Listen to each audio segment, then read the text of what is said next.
pendant que vous gravez sur ce papier un échec, mais mettez quand même vos noms et prénoms. Non, je plaisante. Je vais vous présenter pendant un petit quart d'heure les différentes vertus de l'échec, car il n'y en a pas qu'une. Hein. On pense souvent à la vertu de persévérance et à la vertu d'apprentissage, c'est-à-dire à cette idée que j'apprends de mes erreurs pour finalement, je tire un apprentissage de mon ratage pour finalement réussir dans la voie dans laquelle j'ai commencé par échouer. Alors, on va en parler, mais je vous dis tout de suite que ce n'est pas du tout la seule vertu de l'échec. Il y en a plein d'autres très intéressantes qui sont dans différents champs. Par exemple, il y a une vertu sur laquelle je voudrais commencer tout de suite, que j'appelle la vertu de bifurcation. Il y a parfois des échecs qu'on vit qui ne nous apprennent rien. Il n'y a pas d'enseignement, il n'y a pas de leçon à en tirer. On a juste compris qu'on n'avait rien à faire là. Et alors on change de voie et on réussit ailleurs. Ça, ce n'est pas une vertu de persévérance, c'est une vertu de bifurcation. Par exemple, quand vous avez Charles Darwin qui échoue en fac de médecine et qui échoue en fac de théologie, et après il va devenir un pionnier, un savant. Ben, ce n'est pas ce qu'il a appris en fac de médecine et ce qu'il a appris en fac de théologie qui va lui permettre de réussir comme pionnier et comme savant et comme théoricien. Il va juste tout changer, comme on dit au foot. Vous voyez, on change tout, on va de l'autre côté. Et très souvent, et je commencerai par ça parce que ce n'est pas le plus naturel, ce n'est pas l'idée à laquelle on pense en premier, on est un peu dans l'obsession finalement de tirer un enseignement de son échec. Mais vous l'avez sûrement vécu. C'est que c'est très culpabilisant de parler comme ça. Si par exemple vous avez échoué quelque part, ou alors pensez aux enfants, et qu'on vous dit tout de suite, on vous prend à la gorge pour vous dire « Ok, tu as échoué, mais qu'est-ce que tu en retires ?» Et là, vous n'en retirez rien en plus. Vous avez un peu la double peine. Vous avez l'échec et vous vous sentez coupable de même pas en tirer une sagesse immédiate. Et ce que j'ai voulu montrer dans ce livre, les vertus de l'échec, c'est qu'il y a une autre vertu très intéressante. C'est juste, je rebondis, je vais voir ailleurs. J'insiste pas, je comprends que ce n'était pas fait pour moi. Et par exemple, eh bien, au lieu de voir l'échec comme une porte qui se ferme et d'être obsédé par la porte qui s'est fermée, eh ben, je vais voir ailleurs et j'ouvre une fenêtre sur autre chose. Au lieu de voir l'échec comme un drame parce qu'il y a un panneau sens interdit qui est venu barrer ma route, eh ben, je le vois autrement, comme un panneau indicateur pour aller envisager un autre chemin d'existence. Il y a plein d'histoires comme ça, même dans les affaires. Quand vous avez Soichiro Honda, le créateur de Honda, eh ben, il voulait être cadre chez Toyota. Il a échoué plein de fois en entretien d'embauche, ils n'ont pas voulu de lui. Et finalement, après une petite période de chômage, il a été en fin de droit. Et puis à un moment, il s'est dit, bon ben, je vais peut-être trafiquer 2-3 mobylettes et les revendre. Et il a monté sa boîte. Mais vous voyez, ce n'est pas du tout ce qu'il a appris dans ses échecs répétés lors de l'entretien d'embauche pour devenir cadre chez Toyota, qu'il a fait fructifier pour ensuite créer sa boîte. En fait, il a bifurqué. Et c'est cette première vertu un peu surprenante, parce qu'elle est un peu contre-intuitive, qui me paraît intéressante. Donc, vertu de bifurcation. Maintenant, évidemment, l'autre vertu est intéressante aussi, la vertu d'apprentissage. On pourrait aussi dire la vertu de compétence. Et là, je vous rappelle que toute l'histoire de la science illustre cette vertu de compétence. Il y a un truc très intéressant dans l'histoire de la science, c'est que tous les savants qui ont mis en évidence des vérités, eh ben, dans tous les cas, ils se sont d'abord trompés. Dans tous les cas, ils sont arrivés à la vérité par la puissance de rectification de l'erreur initiale. Vous voyez, ça c'est incroyable. C'est pas qu'il y a certains cas où les savants comprennent la gravitation ou la poussée d'Archimède du premier coup sans se tromper, et puis d'autres cas où ils commencent par se tromper, puis avec humilité rectifient l'erreur initiale avant d'établir la vérité. Non, il n'y a pas deux cas. Il y a un seul cas. Et écoutez bien, on atteint la vérité uniquement en commençant d'abord par se tromper. C'est ce que résume très bien Gaston Bachelard, un poète français, épistémologue, philosophe, qui dit « La vérité est toujours une erreur rectifiée ». Je ne sais pas si vous imaginez quand même ce que ça veut dire. C'est comme s'il y avait chez nous, les animaux humains, un chemin indirect pour arriver à la vérité. Comme si c'est comme un billard à 3 bandes, où on ne peut réussir certains coups qu'en faisant 3 bandes avant. Et il est impossible de les réussir en direct. Eh bien, peut-être qu'il y a, pour nous, les animaux humains, j'insiste, on va voir que pour les animaux non humains, c'est différent, comme si on n'avait pas le droit à un chemin direct vers le succès, comme si ce n'était pas notre nature que de trouver les choses du premier coup, comme si on était fait pour tâtonner, pour se rectifier, pour s'interroger, comme si on était toujours ramené à cette exigence d'humilité, mais qu'au fond, cette exigence d'humilité était aussi une exigence de créativité. En fait, il faut essayer, tâtonner, se rectifier. C'est la manière normale d'apprendre chez l'animal humain. Alors attention, il y a un danger quand on fait une conférence sur les vertus de l'échec, vous allez à des dîners de l'échec, quand on parle de ça, il y a un danger, c'est de se dire, oui, il faut être bienveillant avec les échecs, il faut être tendre avec les échecs, il faut pardonner les échecs, il faut avoir de l'empathie. Mais non, parce que si on raisonne comme ça, on fait comme si c'était pas bien, comme si c'était accidentel l'échec. Mais c'est pas ça que la vraie théorie. C'est normal. C'est normal dans un processus humain d'apprentissage. C'est pas qu'il faut tolérer un accident, c'est que c'est la manière humaine d'apprendre. Et maintenant, vous entendez le proverbe, que vous connaissez, l'erreur est humaine. Peut-être même, connaissez-vous la suite? L'erreur est humaine, mais la répéter est diabolique. Et alors ça ne veut pas dire l'erreur est humaine, il faut accepter les erreurs, il faut fermer les yeux et être gentil. Ça veut dire l'erreur est la manière humaine d'apprendre, la manière normale d'apprendre. Voilà pourquoi la répéter est diabolique. Parce que du coup, là tu n'es pas humain. Si tu fais 2 fois la même erreur, si tu la répètes à l'identique, c'est que là, il y a un problème. Tu n'as pas réussi à l'analyser, tu n'as pas réussi à tirer de ce ratage un apprentissage. Et donc voilà, l'erreur est humaine, ça veut dire que c'est notre façon humaine d'apprendre. Petit point anthropologique, parce que c'est l'heure du déjeuner et c'est important de le rappeler. Nous sommes des animaux ratés. Vous avez vu à la naissance, hein, le bébé, c'est pas terrible, quoi. Il n'est pas fini, il peut pas marcher, il peut pas manger, il peut pas parler, il sait rien faire, il est angoissé. Et ben les autres animaux, ils sont pas comme ça. Pour aller vite, vous avez un animal normal, un poulain par exemple, lui, c'est un animal réussi. Donc il déplie ses pattes, il va marcher, tout va bien. Il n'a pas besoin d'apprendre de ses erreurs, il n'a pas besoin de tâtonner, il n'a pas besoin d'apprendre de ses parents, de ses grands-parents. Voilà, il n'y a pas de papy cheval, ça n'existe pas. Mais alors, qu'est-ce que ça veut dire? Comment ça se fait que l'animal ne rate pas, au fond? Pourquoi aucune araignée ne rate sa toile? Pourquoi aucun oiseau ne rate son nid? Eh bien, parce que l'instinct naturel les guide parfaitement. Mais nous, on n'est pas comme ça. On est né trop tôt, il y a eu un bug dans l'évolution, il s'est passé plein de choses. Je vous la fais courte, mais c'est ce qu'a montré Darwin. Il y a eu un bug, on s'est relevé, le larynx a libéré la parole, l'esprit, mais la naissance a été précipitée. Donc, on est né trop tôt, dans un monde hostile, et l'instinct naturel est défaillant. Alors, par quoi on va compenser cette défaillance de l'instinct?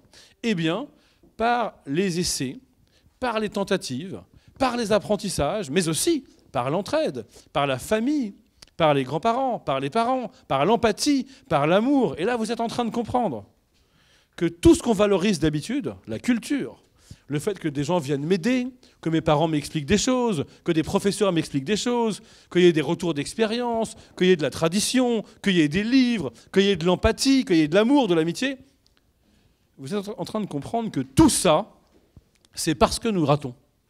C'est parce que nous ne savons pas faire les choses d'instinct. C'est parce que nous sommes des animaux ratés que nous sommes libres, au fond. Et c'est ça que je voudrais entendre résonner ce midi, c'est cette résonance entre raté et liberté. D'habitude, on ne l'entend pas comme ça. On se dit, si j'ai raté, je suis un raté. Si j'ai raté, je suis nul. Si j'ai raté, je suis montré du doigt. Si j'ai raté, je gagne moins d'argent. Si j'ai raté, je suis sanctionné par un bic rouge couleur sang. C'est ça, c'est comme ça qu'on le voit. Mais si on fait un peu d'épistémologie, d'histoire de la philosophie, de psychanalyse, on s'aperçoit que c'est n'importe quoi, cette vision des choses. On devrait d'abord dire à un enfant, tu rates parce que tu es libre. Tu rates parce que tu es un humain. Tu rates parce que tu n'es pas déterminé par l'instinct naturel. Tu rates parce qu'au fond, eh bien, c'est ta manière de progresser et de découvrir les choses. Vous entendez cette résonance très belle? Rater, liberté. Je ne vous dis même pas simplement ratage, apprentissage, ça c'est bien. Mais il faut aller au-delà. Rater, liberté. Et c'est comme ça qu'on va bien vivre ces échecs. Au lieu de s'identifier à ces échecs en se disant « bah non, je suis mon échec, je suis nul, je suis raté parce que j'ai raté », au lieu de mal le vivre, on va dire « bah non, j'ai échoué parce que je ne suis pas programmé, parce que je ne suis pas une machine, je ne suis pas un logiciel ». Vous voyez ? Et le problème, c'est qu'aujourd'hui, on vous parle trop comme à des logiciels. Mon dernier livre porte sur la confiance en soi, et je combats cette métaphore informatique. On vous dit souvent, vous manquez de confiance en vous, on va vous reprogrammer pour le succès, on va vous donner les clés pour avoir confiance en vous, on va réinitialiser en vous le logiciel de la confiance en soi. Il y a un mode d'emploi pour la confiance en soi, on va vous le donner pour peu que tu payes un tout petit peu et que tu assistes à cette formation en 3 heures. Eh bien, c'est tout ça que je combats, au motif du fait que vous n'êtes pas des programmes. Pas encore, en tout cas. Il y a encore en vous un peu d'humain. c'est-à-dire d'incertitude, c'est-à-dire de tâtonnement, c'est-à-dire de liberté. Et c'est comme ça qu'on vit bien ces échecs, en comprenant que nous ne sommes pas programmés pour la réussite, parce que nous ne sommes ni des machines parfaitement programmées, des programmes, ni des animaux parfaitement soumis à l'instinct naturel. Donc voilà deux vertus. Une vertu de bifurcation, je change de voie, je vais voir ailleurs. Une vertu de compétence, je persévère, riche de ce que j'ai compris de mes ratages. Bien sûr, si vous avez suivi, il y a un problème, quand même. C'est que quand je rate, je dois me demander dans quel cas je suis. Parce que soit mon échec me dit « c'est ta voie, c'est ton désir, donc continue dans cette voie et tire des leçons de tes échecs pour finalement réussir dans cette voie ». C'est le cas numéro 1. Mais il y a le cas numéro 2 qui te dit, en fait, ton échec te dit « t'avais rien à faire là, c'est pas fait pour toi, va faire autre chose ». Et là, vous vous dites « oui, mais comment je sais dans quel cas je suis ?» Eh bien, je n'en sais rien. Et on va le voir en examinant vos petits papiers. Ben, c'est à vous de vous poser la question. Très probablement, ça prend un peu de temps pour entendre ce que mon échec a à me dire. Et ça, c'est dur parce que vous êtes pressé, parce qu'on vous somme de réussir, parce qu'on vous regarde mal en France quand vous échouez, parce que vous êtes dans ce temps de la hâte où on ne vous donne pas le temps d'entendre ce que l'échec a à vous dire. Et le problème, c'est que la petite voix de l'échec, parfois, elle est recouverte par le vacarme du temps présent, du buzz et de la pression. Mais quand même, la première condition, c'est de prendre le temps d'entendre ce que mon échec a à me dire. Me dit-il de persévérer dans la même voie, riche de cet apprentissage, ou me dit-il de bifurquer, riche de cette liberté du rebond. Deuxième condition, après la première qui est de prendre le temps, je dirais quand même être accompagné. C'est-à-dire, peut-être on ne peut pas entendre tout seul ce que l'échec a à me dire. Peut-être qu'il faut un coach, un psychanalyste, un psychothérapeute, un ami, un mentor, ce que vous voulez. Et ça rappelle qu'on n'est pas tout seul, on n'est pas des monades isolées, on n'est pas des particules élémentaires. On a besoin de liens. Et peut-être que c'est ainsi accompagné que je pourrais entendre ce que mon échec a à me dire. Troisième vertu, avant peut-être de prendre vos petits papiers, donc vous avez compris, hein, on va prendre des exemples quand même. La vertu de persévérance, il y a un très bon exemple, c'est par exemple Barbara, la chanteuse Barbara, hein, magnifique, on aurait presque envie de chanter, hein, Dis quand reviendras-tu, Nantes, quoi d'autre? L'Aigle Noir évidemment. Quoi? Göttingen, vous avez peut-être vu Depardieu chanter Barbara au Cirque d'hiver, bah si, c'était vraiment fou. Donc ça c'est, vous savez Barbara c'est 15 ans d'échec, hein. 15 ans de tomates, 15 ans de sifflets. Mais tout contre cet échec, là c'est la vertu de persévérance, elle a appris des choses, elle a appris à composer autrement, elle a appris à chanter autrement, et elle a surtout appris que c'était son désir, qu'elle voulait absolument faire ça. Et au bout de 10 ans d'échec, pour vous montrer quand même que souvent on oublie en fait, en France on réécrit les histoires comme des successions de succès, et on oublie les cas d'échecs, alors qu'aux États-Unis, on écrit les histoires comme des successions d'échecs. Une success story aux États-Unis est une succession d'échecs, une success story en France est une succession de succès. Mais si on revient à Barbara, au bout de 10 ans d'échecs, il faut imaginer que c'est les 30 Glorieuses, que c'est les années 50. En gros, ce que l'Europe veut, c'est des blondes à mini-jupe, pour être clair. Pas Barbara qui chante l'Aigle Noir avec une robe noire et l'air tragique, quoi. Donc elle n'est pas dans le ton, c'est pas ce que l'époque veut. Mais elle sent, grâce à son échec, combien c'est son désir de chanter et de chanter comme ça. Et donc, au bout de 10 ans, elle arrive en France, et là, elle fait des essais, elle tente sa chance en France après avoir échoué en Belgique, et elle arrive dans un cabaret de Montmartre, et là, c'est la première fois qu'on la laisse chanter 7 chansons. Les 7, d'habitude, on l'interrompt au bout de 2 chansons. Alors elle se dit que c'est bon, et effectivement, ils lui disent, Barbara, elle s'appelle Muriel Cerf, on vous a écouté, on va vous donner votre chance à laisser pour 1 an, mais en cuisine. Et elle fait la plonge pendant 1 an. Elle accepte de faire la plonge pendant 1 an. C'est la vertu d'humilité aussi. Et là, elle va rencontrer Boris Vian, Mouloudji, qui vont lui mettre le pied à l'étrier, et elle va exploser et devenir la chanteuse que vous connaissez. Ça, c'est la vertu de persévérance. Hein, c'est aussi De Gaulle, c'est 25 ans d'échec avant d'enfin pouvoir servir la France comme il l'entend. Et puis, de l'autre côté, vertu de bifurcation, c'est la vertu de « je change tout ». J'ai pris des exemples tout à l'heure, Soichiro Honda. Prenons un autre exemple que j'aime bien, c'est Michel Tournier. Vous avez peut-être lu ce grand romancier, Vendredi ou la vie sauvage, Le roi des aulnes. Eh bien, Michel Tournier, il a raté 5 fois la grecque de philo. Il n'avait pas du tout envie d'être romancier, Pour lui, c'était un art mineur. C'est comme Gainsbourg avec la chanson. Il voulait être peintre, pas chanteur. Et puis, heureusement, son échec comme peintre lui a ouvert la voie de la chanson. Mais peut-être que s'il avait réussi comme peintre, on n'aurait jamais chanté Gainsbourg. Il n'aurait jamais fait chanter les plus belles femmes de France, ou d'Angleterre d'ailleurs. Et peut-être que c'est très bien aussi d'échouer, hein, si ça permet d'ouvrir une voie qu'on n'aurait jamais suivie si on avait été tout à la prison de son succès. D'ailleurs, regardez, je suis sûr que parmi vous, il y en a qui se sentent enfermés par le fait de ne pas avoir échoué. Parce que vous avez fait des bonnes études, vous avez fait un bon début de carrière, et maintenant vous êtes coincé. Vous n'avez pas eu la chance d'échouer, donc c'est dur de changer de voie. Parce que vous avez le confort, parce que vous êtes socialement à un bon endroit, parce qu'il y a aussi une contrainte financière. Et finalement, eh bien, il y a un coût du succès, vous voyez ? Il y a un coût du succès. On parle des vertus de l'échec, il faut parler aussi du coût du succès. Hein, le coût du succès, c'est que parfois je réussis, mais ça s'appelle aussi rater. Par exemple, je réussis, je me comporte mal. Ah, donc je succès ou échec? Ou alors, je me fais virer, mais je rencontre l'amour. Réussite ou échec? Ou alors, je suis champion du monde de boxe à 17 ans, mais à 18 ans, j'ai plus de cerveau. Le coût du succès, c'est ça aussi, vous voyez, en boxe. Hein.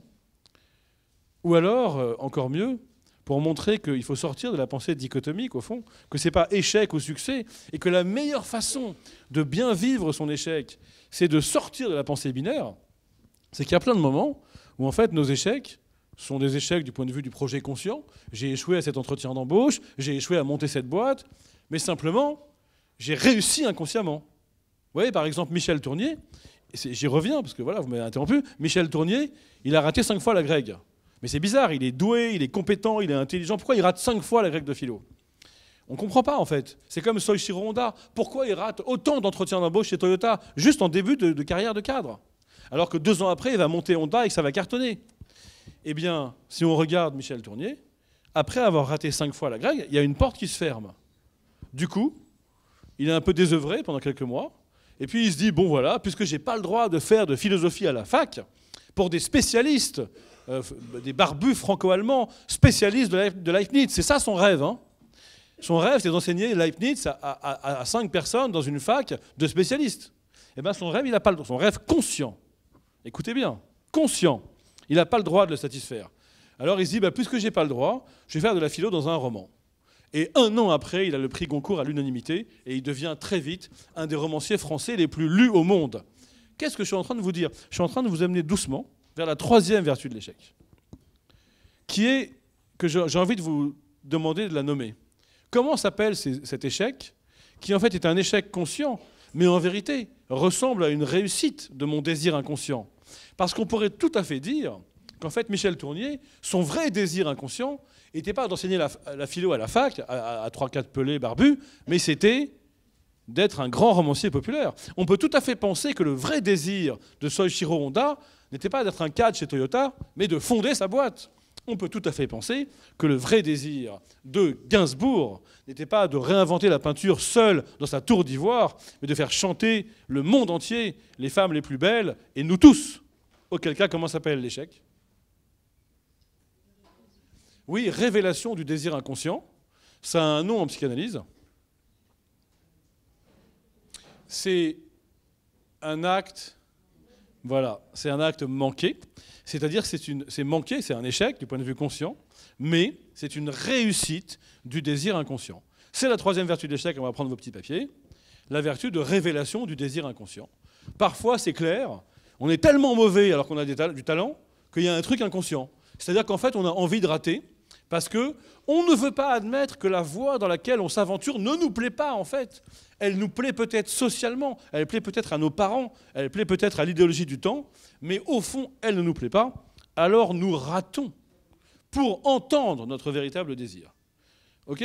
Donc ces 3 vertus de l'échec nous permettent de comprendre la phrase de Mandela, hein, je n'échoue jamais, soit je réussis, soit j'apprends.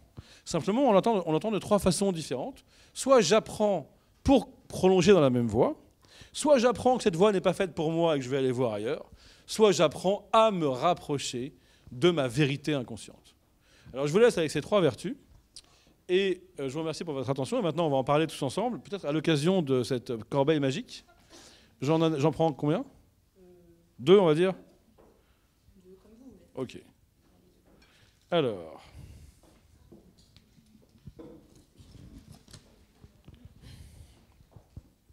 je, je n'ai pas réussi à faire un marathon en moins de 4 heures. Donc, du coup, on ne peut pas en parler avec la personne, c'est ça? Non. Bon, il faudrait se pencher sur ce cas en se demandant... Ah oui, d'abord, ça permet de définir l'échec quand même. On ne l'a pas fait. Hein. Quand est-ce qu'il y a échec? Et on va voir si c'est le cas pour le marathon. Donc, si cette personne d'ailleurs veut se démasquer, elle peut. Il y a échec quand il y a un écart entre le projet et la réalité, et quand je le vis mal. C'est-à-dire qu'au fond, il y a 2 critères qui font échec. Il faut qu'il y ait un décalage entre mon projet, ce que je vise et ce que j'obtiens, mais il faut que j'ai un sentiment d'échec, que je le vive mal. Si je le vis pas mal, bah ça s'appelle une erreur, un tâtonnement, une expérience, mais c'est bien le sentiment de l'échec qui fait l'échec. Et maintenant, je vais vous dire un truc important, j'aurais dû commencer par ça, c'est qu'on vit dans une époque où on n'aime pas trop souffrir. Donc du coup, on est tenté de vous dire, si vous avez un sentiment d'échec par rapport à un marathon de 4 heures, que vous avez fait en 4h10, ou si vous avez un sentiment d'échec par rapport à votre divorce, par exemple, on va vous dire, mais attends, t'exagères, c'est pas grave, il y a un couple sur 2 divorce au bout de 5 ans de mariage, le marathon, personne ne le fait en moins de 4 heures, arrête de te prendre la tête, apprécie la vie, profite, et arrête de ruminer ton sentiment d'échec. Ce que je propose dans mon livre, Les vertus de l'échec, c'est le contraire. C'est le fait que votre sentiment d'échec est très important. Il est beau et il faut l'écouter. Pourquoi? Parce qu'il vous dit ce qui est important pour vous. Donc si vous... il y en a plein ici qui se disent il nous prend la tête avec son ou elle nous prend la tête avec son marathon. Franchement, il n'y a pas d'enjeu. Personne ne t'oblige à courir dans le froid. Et si tu fais pas moins de 4 heures, il n'y a pas mort d'homme.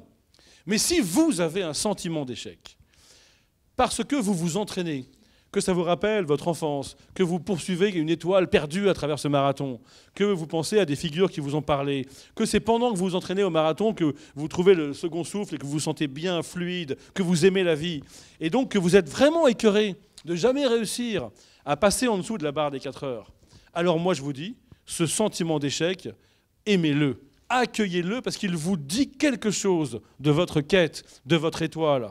Mais simplement, ça veut dire qu'il faut souffrir un peu. C'est vrai. Et c'est ça, il faut endurer. L'échec, c'est pas agréable. Je suis pas en train de dire, comme on vous le dirait dans la Silicon Valley, chaque échec est un diplôme, l'échec est une chance, tu es une balle rebondissante qui peut rebondir à l'infini, et plus tu échoues, plus tu rebondis. C'est pas vrai. Et il faut accepter que ça prend du temps, il faut endurer un peu de souffrance, une temporalité un peu lente. Et donc, mademoiselle ou monsieur, si vraiment vous avez ce sentiment d'échec, de ne pas réussir à courir le marathon en moins de 4 heures, eh bien je vous dis, ouvrez grand les bras pour entendre ce que ce sentiment d'échec a à vous dire. Ça, c'est le premier point. Après, il y a un deuxième point, c'est que c'est évidemment l'expérience de l'humilité. Ça, c'est la 4e vertu. Je n'ai pas trop eu le temps d'en parler.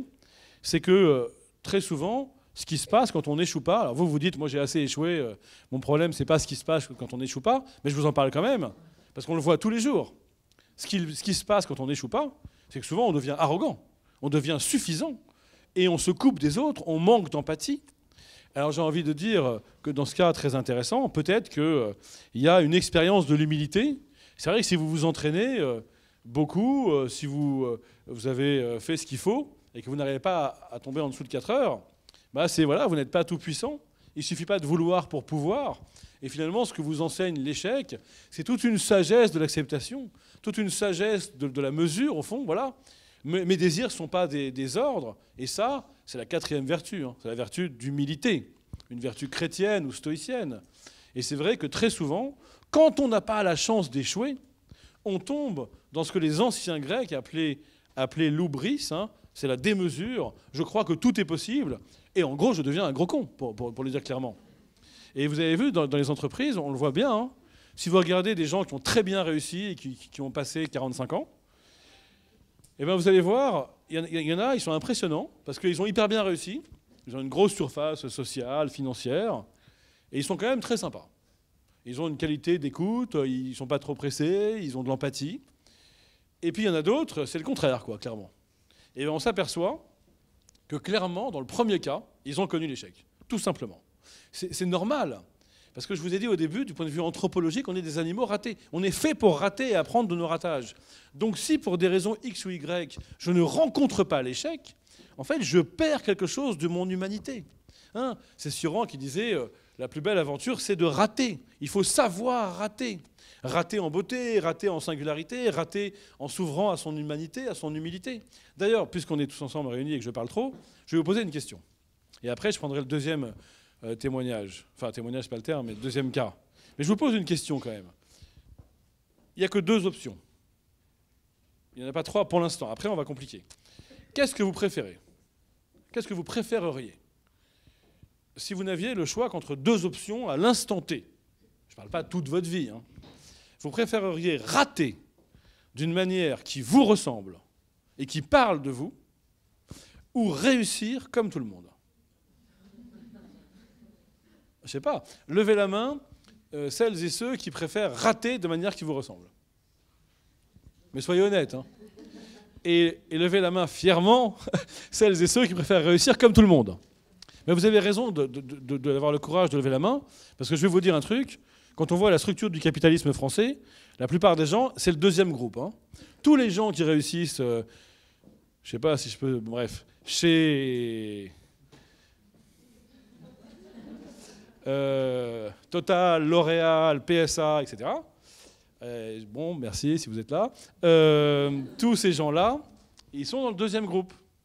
Parce qu'ils sont d'accord pour renier sur leur singularité et pour mettre les pas dans les pas de ceux qui les ont précédés, pour se soumettre au process, pour accepter de faire ce que les autres ont fait. Et d'ailleurs, un bon employé, un bon cadre, un bon manager dans ce genre de boîte, c'est quelqu'un qui fait exactement ce qu'on lui dit de faire. Et en aucun cas, il va être valorisé dans son avancée de carrière parce qu'il est singulier, parce qu'il est original, parce qu'il brille d'une étoile singulière comme Barbara ou Gainsbourg. Bien sûr que non. Donc la vérité, c'est que là, vous avez levé la main avec une répartition 80-20, mais dans la société française, c'est plutôt 20-80. Alors évidemment, j'ai fait exprès de forcer un peu la question, parce que le but, c'est quand même de réussir d'une manière qui me ressemble. Le but, c'est de réussir sa vie quand même, on est d'accord. On pourrait l'entendre au sens nietzschéen, deviens ce que tu es, c'est-à-dire réussis à exprimer ta singularité dans un monde normé. C'est pas facile, hein. Il y a l'école, il y a les entreprises, il y a les lois. C'est pas facile de développer sa singularité dans un monde normé. Et d'ailleurs, je vous rappelle que le monde est normé, il le faut, hein. Il n'y a pas de société sans normes, il n'y a pas de nation sans normes, il n'y a pas d'entreprise sans normes. Mais simplement, le problème, et Freud l'a merveilleusement diagnostiqué dans son petit livre qui s'appelle « Malaise dans la civilisation », c'est 50 pages, c'est de la bombe, lisez-les, vous en sortirez changé. Et Freud a montré que ce qui est bon pour une société n'est pas ce qui est bon pour l'individu. En gros, ce qui est bon pour une société, c'est la soumission à la norme. Ce qui est bon pour l'individu, c'est la singularité qui s'exprime. Donc, c'est très dur de saisir les chances que la vie nous donne pour devenir soi-même. C'est très dur. Eh bien, ma thèse, c'est que ce qui va plus nous aider, c'est de rater que de réussir. Tout simplement. Parce que quand on réussit, on est trop tenté de réussir dans la norme, et surtout quand on réussit, reconnaissez-le, on n'est pas hyper tenté de s'arrêter pour essayer de comprendre pourquoi on a réussi. Donc on n'est pas tellement tenté de progresser. Alors que quand on échoue, c'est désagréable, je ne dis pas le contraire. Mais simplement, eh bien, on se pose plein de questions, on se demande à quoi on aspire, on se demande quel est son désir, on se demande pourquoi on s'est planté, et ça fait beaucoup plus progresser vers sa singularité que le succès. C'est ce que j'appelle dans mon livre la sagesse de l'échec, bien plus forte que l'ivresse du succès. Je repose ma question un peu différemment. Quand je vous ai demandé tout à l'heure, vous préféreriez rater d'une manière qui vous ressemble ou réussir comme tout le monde? Vous avez répondu majoritairement rater d'une manière qui vous ressemble. Mais si vous comprenez votre réponse, ça veut dire quoi? Je veux dire, ça rappelle un truc que j'ai déjà dit avant. Alors ça, c'est une chose, c'est qu'on a une destination humaine vers le ratage pour des raisons de non-soumission à l'instinct, mais ça rappelle autre chose. Je vous ai dit qu'il fallait sortir d'un type de pensée. Je vous ai dit qu'il fallait sortir de quel type de pensée, souvenez-vous? Voilà, très bien. Eh bien c'est pareil, sortir de la pensée binaire, sortir de la pensée dichotomique, c'est ça. Je me dis, en fait, ok, j'ai raté, mais j'ai tenté un truc qui me ressemble. Donc au fond, j'ai réussi à tenter. J'ai réussi à me rapprocher de ma singularité, et pour l'instant, j'ai raté. Mais quand je vais réussir, ça va être génial. Et ce que je montre dans mon livre, c'est que ceux qui ont le plus réussi à faire quelque chose de singulier, hein, Nadal, Barbara, Madonna, Serena Williams, Gandhi, ce sont des gens qui ont le plus raté avant. Ils ont plus raté et ils ont plus réussi à faire quelque chose de singulier. Maintenant, on est tous d'accord. Hein. Si vous voulez juste réussir comme des moyens, ou des moyens bons, vous pouvez vous épargner l'échec. Et la France aime les moyens bons. Vous avez de la chance, si vous voulez être un moyen bon. Eh bien, la France, de l'école aux grandes entreprises, aux classes prépa, elle adore les moyens bons. Et elle n'aime pas ceux qui ratent de manière originale. Elle les casse dès l'école. Toi qui es créatif, toi qui es manuel, toi qui es un métaphysicien, tu n'obéis pas à la consigne. Donc je t'aime pas. Et elle casse aussi les singularités qui réussissent trop bien. Il n'y a qu'à voir les figures françaises du succès, comment elles font profil bas dans les médias. C'est incroyable. Elles l'ont compris que pour durer, il faut faire profil bas. Regardez Jean Dujardin, par exemple. C'est un génie, Jean Dujardin. C'est un génie du mime. C'est un génie de la comédie. C'est un acteur génial. Mais dans les médias, il surjoue l'humilité parce qu'il ne faut pas trop montrer. Mais vous imaginez la réussite qu'il a eue. Et il faut un peu se cacher quand on est dans la singularité, aussi bien dans le succès que dans l'échec. Alors je vais prendre le deuxième papier. Mais peut-être vous auriez d'autres choses à dire sur le marathon. Ouais.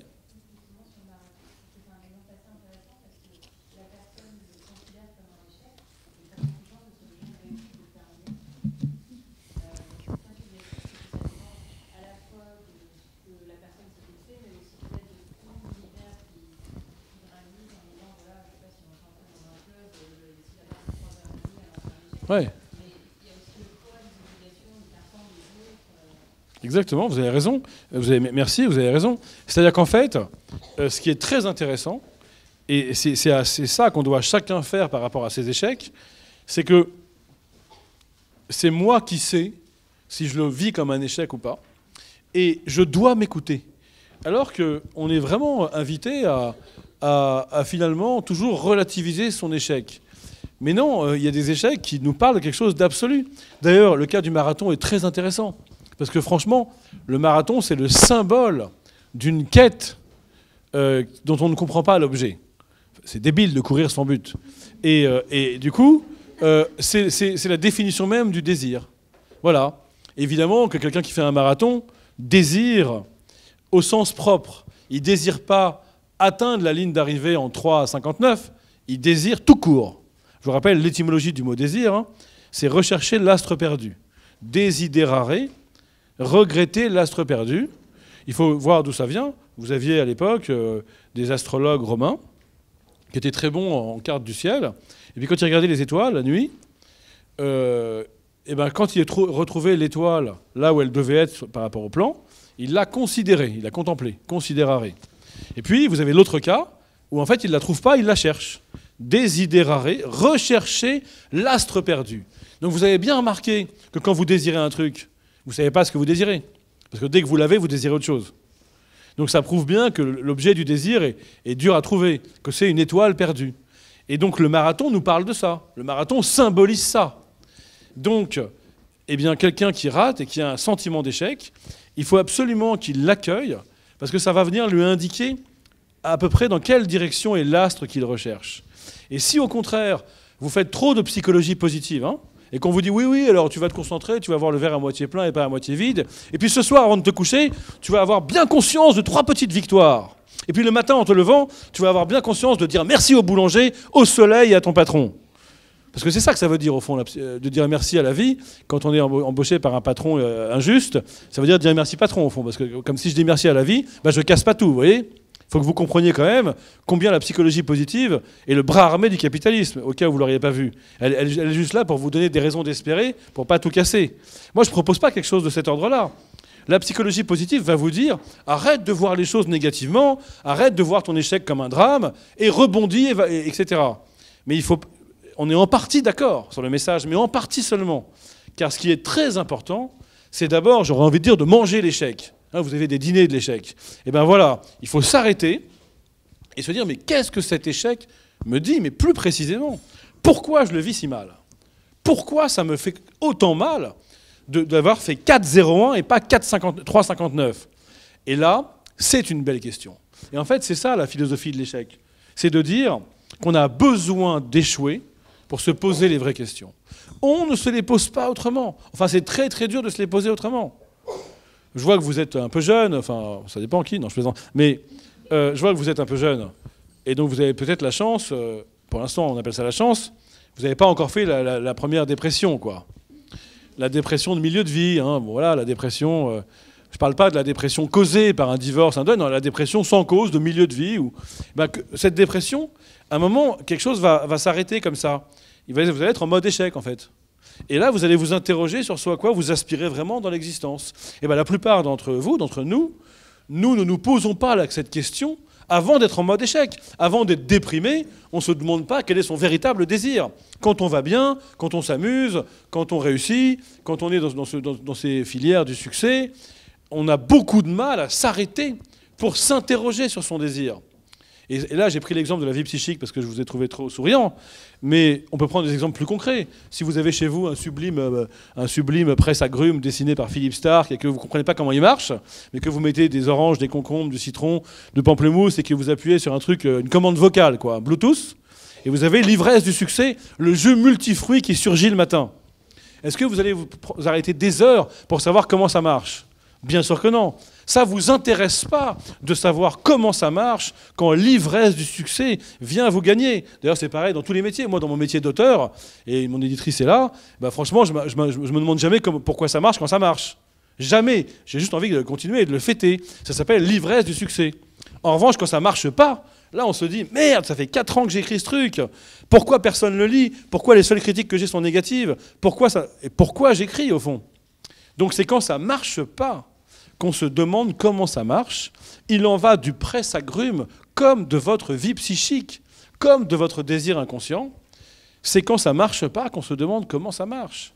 Donc il ne faut pas être dans la psychologie positive excessive, de se dire « c'est pas grave, je ne me prends pas la tête, j'avance, je me reconfigure ». Non, il faut se demander pourquoi ça ne marche pas et se demander aussi pourquoi ça pourrait marcher. Au fond, il faut être à l'écoute de son désir inconscient. Moi, j'ai l'impression que c'est surtout ça. Et parfois, nos échecs sont vraiment des actes manqués. On a besoin d'échouer pour se rendre compte qu'on était en train de se voiler la face, qu'on était en train de ne pas vouloir voir que ce succès ne me plaît pas, que ce succès ne me correspond pas, qu'en fait, je suis en train de rater ma vie alors que je réussis. Je suis en train de passer à côté de mon désir. Voilà pour le marathon. Je propose de prendre l'autre cas, à moins qu'il y ait une autre objection sur le marathon, un autre commentaire. Non, c'est bon. Alors, deuxième cas, ne pas avoir compris les attentes et surtout le pouvoir d'une personne avec qui j'aurais dû collaborer. Résultat, j'ai dû partir. Je répète, je n'ai pas compris les attentes et surtout le pouvoir d'une personne avec qui j'aurais dû collaborer. Résultat, j'ai dû partir. Alors, très intéressant comme cas. C'est très intéressant parce que tout à l'heure, on avait un cas de quelqu'un qui est seul avec son désir, quoi. Le marathon, c'est seul avec son imaginaire. Là, c'est beaucoup plus concret. C'est un échec réel, concret, parce que cette personne devait collaborer. Elle n'a pas réussi à le faire. Donc, elle a dû partir. Donc là, on imagine très bien qu'il y a une très belle... qu'il y a une vertu de compréhension et qui permet de ne pas répéter 2 fois la même erreur. C'est-à-dire qu'on n'est pas tout seul. Il n'y a pas que moi et ma compétence, au fond. Il n'y a pas que moi et mon but. Il y a les autres.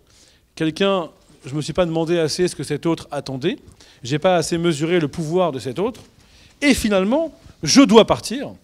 Alors qu'au fond, je n'ai pas fauté, vous voyez. Je ne me suis pas trompé.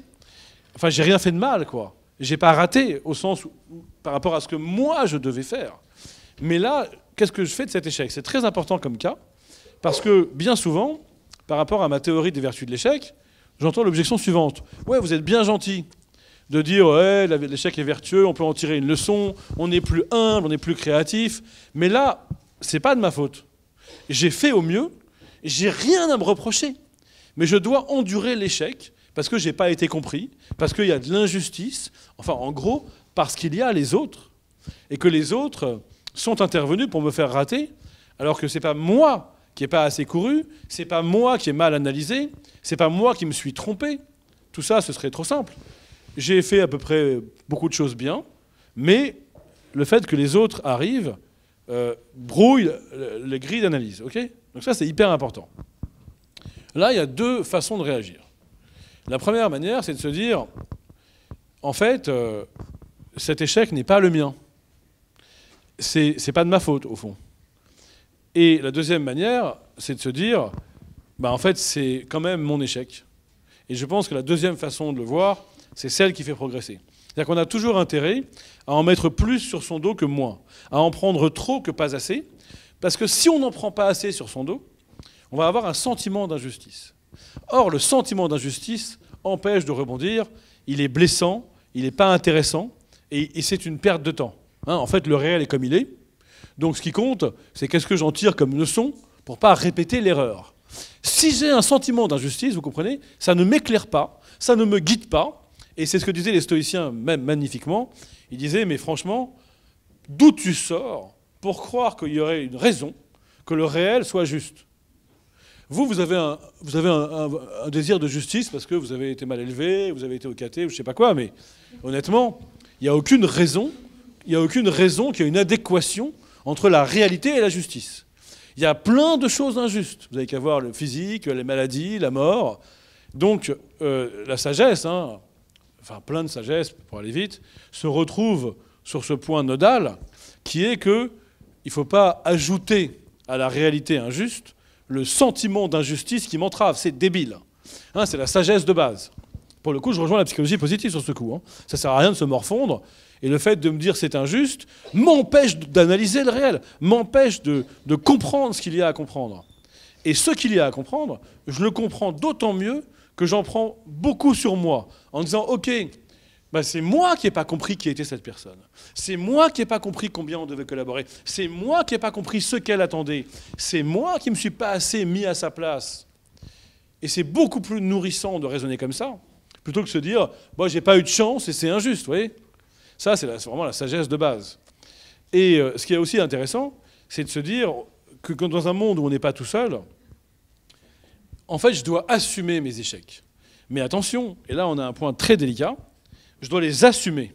C'est-à-dire, j'en assume la responsabilité, mais je dois faire la part des choses, et ça, j'ai pas eu le temps de le dire, entre l'échec de mon projet et l'échec de ma personne. C'est-à-dire que je dois assumer la responsabilité de mon échec, sans m'identifier à lui. C'est ça le secret. Si je m'identifie à lui, si je me dis je suis nul, alors je ne peux pas rebondir, je ne peux pas bifurquer parce que je suis trop blessé et trop dévalorisé. Mais il y a une chose qui est d'assumer la responsabilité, de dire oui, c'est bien mon échec parce que je n'ai pas vu ce que cette collaboratrice attendait, c'est bien mon échec parce que je n'ai pas mesuré qu'elle avait le pouvoir de me faire virer, ok ? Mais écoutez bien, c'est bien mon échec, mais ce n'est pas mon échec. Est-ce que vous avez compris ? C'est mon échec, mais ce n'est pas le mien. C'est mon échec au sens où je l'assume socialement, dans l'entreprise, éventuellement pénalement parfois, mais ce n'est pas l'échec de mon moi intime. C'est juste l'échec d'un projet, d'une aventure, d'une tentative. Et ça, c'est ce que disent tous les psychologues, distinguer le projet et la personne. C'est-à-dire, l'échec de mon projet n'est pas l'échec de ma personne, l'échec de ce que j'ai tenté n'est pas l'échec de ma vérité. Bref, ne nous identifions pas à nos échecs, et j'aurais envie de dire d'ailleurs, pas à nos succès non plus. C'est pas parce que j'ai raté ça, cette collaboration avec cette personne, que je suis un raté, mais c'est pas non plus parce que j'ai réussi ceci que je suis un winner. Or, qu'est-ce qu'on voit en France? Plein de gens comme ça. J'arrive faire une conférence dans une entreprise, monsieur le patron vient me voir, bonjour, HEC 82. C'est clair, non? Il s'est identifié à son succès qui a 30 ans. Il est resté bloqué sur l'essence. Il s'est identifié à son succès. C'est-à-dire absence de sens de la vie. La vie, c'est la fluidité, le mouvement. C'est-à-dire aussi fragilité psychologique, hein, évidemment, de s'accrocher à un truc qui a 30 ans. Négation de la vie, au fond. C'est le même défaut que quelqu'un, on en voit vachement dans les entreprises. Moi, j'en vois tout le temps. Récemment, je pense à quelqu'un, une nana sympa, elle est coach, elle est dynamique, elle réussit bien, elle a monté sa boîte et tout. Et soudain, en lui parlant, je comprends qu'elle est restée bloquée sur le fait que son père, quand elle était en prépa HEC, lui a dit que c'était pas la peine de tenter les parisiennes. Elle a eu une école de commerce juste en dessous, et elle a gardé en elle ce problème qui est qu'elle aurait peut-être eu à l'ESSEC si elle avait tenté, ou au HEC. Et en fait, elle s'est identifiée à ce qui était pour elle un échec, et ça la marque comme si ça marquait son essence, comme si sa vérité était de ne pas avoir tenté HEC. À l'inverse, la vérité du patron, c'est d'avoir réussi HEC en 81.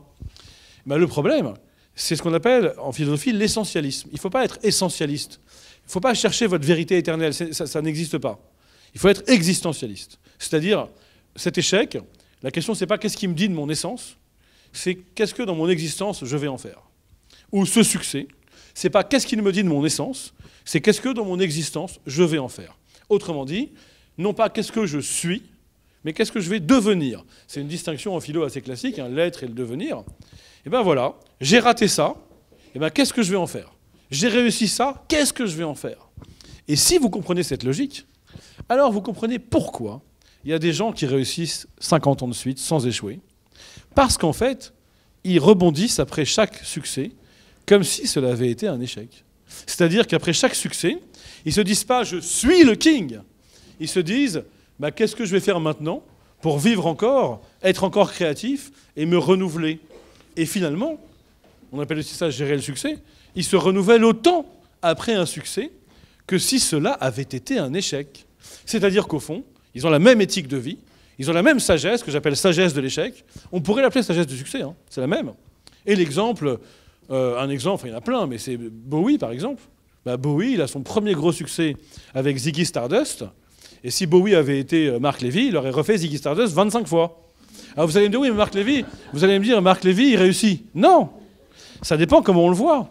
Il réussit, oui, mais peut-être qu'il échoue à développer sa véritable créativité, peut-être qu'il échoue à entrevoir sa multiplicité. Et donc c'est ça, il faut sortir de la pensée dichotomique. Mais je reprends le cas de Bowie. En fait, il a un gros succès avec Ziggy Stardust. Il est jeune, hein. Eh bien, Ziggy Stardust, vous voyez ce que c'est, hein, c'est un type de rock, pop, glamour, androgyne. C'est pas très mainstream, en fait, mais c'est un gros succès quand même. Eh bien, comme c'est un créateur, mais en fait, c'est ça qu'on est là pour ça, hein, pour développer chacun sa créativité existentielle. On n'est pas Bowie, mais on a à être créatif dans nos existences autant. Eh bien, comme c'est un créateur, il n'a jamais l'idée de s'identifier à son succès. Jamais l'idée de mettre la bande de la vie sur pause en disant « je suis ». Ziggy Stardust, d'ailleurs, il adorait le mime Marceau, comme par hasard. Il adorait le mime Marceau. Donc un mime, ça change tout le temps. Et du coup, alors que ses producteurs sont pas très clairs, enfin, il y a un débat, mais que certains lui disent « tu vas refaire la même chose, ça va recartonner », il change tout. Et il fait « Let's Dance », enfin, j'ai sauté quelques étapes, c'est-à-dire qu'en gros, il va faire un truc différent, beaucoup plus rock, beaucoup plus carré, beaucoup plus simple, beaucoup moins androgyne, moins cosmique, moins martien, quoi. Moins Ziggy Stardust, en fait. Et il va avoir encore plus de succès. Mais écoutez bien, en fait, il a changé comme si Ziggy Stardust avait été un échec, au fond. Quelle différence? Il s'est renouvelé comme s'il s'était planté avec Ziggy Stardust. Et bien, c'est encore une manière de sortir de la pensée dichotomique. C'est-à-dire, en fait, il faut arrêter de penser en termes d'échec et de succès, tout simplement. Ça ne veut rien dire. L'acte manqué, c'était juste un exemple pour vous montrer qu'on peut échouer et réussir en même temps. Mais il y a des exemples beaucoup plus probants, hein. On voit tous les jours des gens qui réussissent. Quand on voit ce qu'ils deviennent, on n'a pas envie de réussir comme eux. Ils réussissent en se comportant mal. Donc, échec et succès en même temps. Et ben voilà, sortir de la pensée dichotomique, c'est la meilleure façon, en fait, de prendre confiance en son existence, en cette aventure de l'existence, et de sortir de l'essentialisme. Du coup, pour revenir à cet exemple, c'est très intéressant parce qu'il y a plein de choses à en tirer pour que l'erreur ne se répète pas. C'est-à-dire, je dois faire attention aux autres. Cette personne, elle avait des compétences, elle avait un pouvoir, elle avait des attentes. Je ne me suis pas mis à sa place. Peut-être j'étais trop obsédé par mes compétences, d'ailleurs. Je ne sais pas si la personne veut intervenir, mais peut-être que c'est ça aussi. Ça, c'est un problème aussi, de se croire compétent et de croire que ça suffit. Et c'est ce que j'évoque vachement dans mon dernier livre sur la confiance en soi. Je dis, c'était parfois un danger, la compétence, parce qu'on se dit que ça suffit. Mais il y a plein de cas où ça ne suffit pas, où des gens incompétents l'emportent, et des gens compétents se retrouvent le bec dans l'eau. Pourquoi? Parce qu'il y a les autres, parce que parfois on travaille ensemble et d'autres sont incompétents, parce qu'il y a de la jalousie, de la malveillance, parce qu'au fond, il y a plein de gens compétents mais pas confiants. Madonna, jusqu'à ses 11 ans, elle était très compétente en danse et en piano, mais incapable de jouer en public, incapable de danser en public. Elle avait la compétence, mais pas la confiance. Alors comment elle a changé, comment elle a métamorphosé la compétence en confiance, je vous répondrai lundi soir au théâtre de la Porte Saint-Martin, puisque c'est le sujet de ma conférence. Je vois que vous avez le petit flyer. Donc ma proposition est simple. Regardez vos succès comme des échecs. Regardez vos échecs comme des succès. Ce sera déjà un début pour sortir de la pensée dichotomique. Maintenant, pour revenir à ce cas, ce qui est aussi très intéressant, c'est que vous avez dû partir. Et c'est présenté comme un échec. Mais au fond, là je manque d'infos sur ce cas, mais c'est discutable. Hein. C'est présenté comme un échec à l'instant T. Mais il y a plein de parcours de vie, c'est ceux que j'évoque dans le livre, hein, enfin dans le livre Les Vertus de l'échec, il y a plein de parcours de vie où au fond, eh bien, sans cet échec à l'instant T, il n'y aurait pas eu la réussite plus tard. Donc on a souvent le défaut d'absolutiser une circonstance. C'est d'ailleurs une définition de la bêtise. Hein. La bêtise, c'est quand j'absolutise une circonstance. C'est-à-dire que je dis, voilà, je vois un Français dans la rue qui m'insulte, et je dis, tous les Français sont odieux. C'est bête comme propos, c'est bête, c'est pas précis, c'est pas subtil. Ou alors, je vis un échec, et je dis, je suis vraiment un raté. J'absolutise une circonstance. Et donc, je mets, il y a quelque chose de fixe, vous voyez. Et bien, la sagesse de l'échec, c'est d'être dans l'agilité, dans la souplesse. Et peut-être je conclurai là-dessus avant de prendre quelques questions. Les Beatles se sont fait retoquer leur premier album, hein, très violemment, par Dick Rowe, le manager du label Decca à Londres. Les Beatles, ils étaient déjà là, tous les quatre. Et donc, le manager leur dit, bah, vous êtes gentil, mais c'est nul, quoi. En gros, d'abord, 2 guitares, c'est ringard. Ensuite, la mélodie, vous ne comprenez pas ce que c'est, visiblement, et les harmonies non plus. C'est quand même les Beatles. Hein. Et donc, il leur dit, je vous rends la maquette, tellement c'est nul. D'habitude, ils gardent les maquettes au cas où, quoi. Et donc, ils se retrouvent dans la rue, dégoûtés, écœurés, ils n'ont pas d'argent, c'est vraiment la galère. Et à ce moment-là, alors qu'ils sont vraiment abattus, John Lennon, qui est un peu le leader déjà, il leur dit, attendez les gars, je vais vous chanter un truc. Et il prend sa guitare, et il se met à chanter « Where are we going now ?» Chanson de folk américaine, « Where are we going now ?» Et alors, on entend de 2 manières. Soit on est paumé, on n'a plus rien, où est-ce qu'on va aller maintenant? Où est-ce qu'on va bien pouvoir aller? Mais ce n'est pas le sens qui me plaît. C'est plutôt, OK, où est-ce qu'on va maintenant avec cet échec? Où est-ce qu'on va maintenant porté par cet échec? Et ce sera ma conclusion. On croit souvent que quand j'échoue, je suis mort. Hein, le roi est mort, c'est l'étymologie arabe, al-shek mat, échec et mat. Mais il y a une autre étymologie que je vous propose de méditer et de garder dans votre cœur. C'est l'étymologie du vieux français échec, où ça veut dire butin. L'échec veut dire le butin. C'est-à-dire, OK, il y a eu un truc dur, mais j'en tire quelque chose. J'ai conquis l'ennemi, il y a un butin. J'ai volé, il y a un butin. Je ne vous dis pas de voler. Je suis botaniste, je récolte, c'est dur, il y a un butin. En fait, le butin indique toujours qu'il y a eu de l'adversité, mais qu'il y a une récolte, quelque chose à faire fructifier. Voilà. Peut-être avant de vous quitter, une petite question. Qu'est-ce qui vous a le plus parlé sur les vertus de l'échec? Est-ce que c'est la vertu de compétence? Est-ce que c'est la vertu de bifurcation?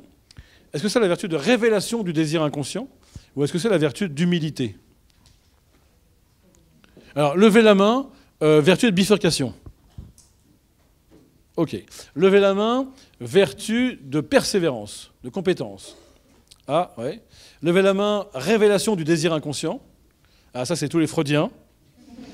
Et levez la main, l'humilité. Bon, ça va, l'humilité, ça peut aller ensemble. Hein. Est-ce que vous avez des questions? Oui. Vous avez dit une chose qui me pose une question double, qu'il valait mieux toujours en prendre un peu plus sur son dos que pas assez. Donc, à moi qui suis une hypersensible, vient le risque de bonjour, dépression. Et ensuite, face à ces gens que vous avez décrits comme ceux qui succèdent et qui deviennent, je vous cite, des gros cons, le fait d'être face à eux et d'être peut-être comme sur le papier, de dire j'ai dû partir et de dire mais c'est moi j'ai pas su, moi j'ai pas su, moi j'ai pas su, est-ce que quand même on pave pas le chemin pour la personne d'après du gros con qui se remettra pas en question? On a bien entendu ce que vous avez dit et on a bien compris. Mais il ne faudrait pas qu'il y ait du déni, quoi. C'est-à-dire, je suis d'accord avec vous, on peut nuancer un petit peu, et ça peut être dur de dire c'est de ma faute alors que c'est vraiment un gros con. Mais en même temps, je suis quand même allé travailler avec un gros con. Ça se voyait visiblement depuis le début, je le savais en fait. Hein. Et on me l'avait dit en plus. Et du coup, c'est quand même un peu de ma faute. Alors, je suis d'accord avec vous pour dire que ça peut être dangereux de s'en mettre trop sur le dos. Mais mon idée, mais je l'explique mieux dans le livre, là, on n'a pas trouvé le temps de développer, c'est que c'est encore plus dangereux de s'en mettre pas assez. Parce que le plus dangereux, c'est le déni de l'échec. Pourquoi ? Parce que si je ne reconnais pas que c'est mon échec, je ne peux pas progresser. Il n'y a pas de vertu de l'échec s'il y a déni de l'échec. Et donc, la première chose à faire, c'est de reconnaître que cet échec est le mien, mais pas celui de ma personne. Le mien au sens où je l'assume, c'est l'échec de mon projet, de cette expérience. Et voilà, je vous donnerai cette direction de vie. Elle est vraiment corroborée par beaucoup d'études et par beaucoup de cas. Si vous hésitez dans l'évaluation d'une situation et que vous voyez que ça va, vous tenez le choc, mieux vaut s'en prendre un peu plus sur soi que pas assez, parce qu'on prend de la distance par rapport au principal risque, qui est le risque de déni. Okay ?